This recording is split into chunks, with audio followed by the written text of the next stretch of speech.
nakakapagod na magtrabaho, no? Pero mas nakakapagod kung wala tayong trabaho. Paano tayo kakain?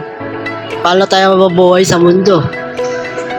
Lahat ng bagay, kailangan natin kumayod para sa ating pamilya. Para sa mga mahal sa buhay. Kaya gagawin natin lahat ng makakaya natin. Kahit na mahirap, pero walang suko, laban lang sa buhay, kaibigan.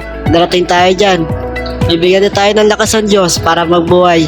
Bibigyan din tayo ng panibagong pag-asa upang umangatin ang ating buhay na mapantayan din natin yung mga umangat sa buhay. Kaya bawal ang tamad, bawal sumuko, bawal maging malungkot, bawal maging mahina. Kaya kailangan natin strong lang, happy, masaya, kahit na mahirap, kahit na maraming pagsubok na dumadaan sa buhay.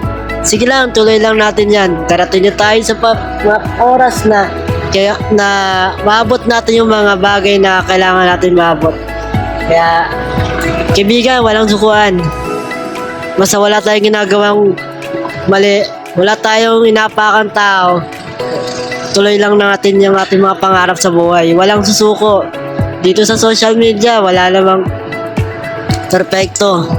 Kaya tuloy lang. Kahit na mahirap, kahit nakakapagod na minsan gusto mo lang sumuko kasi wala naman nangyayari sa atin.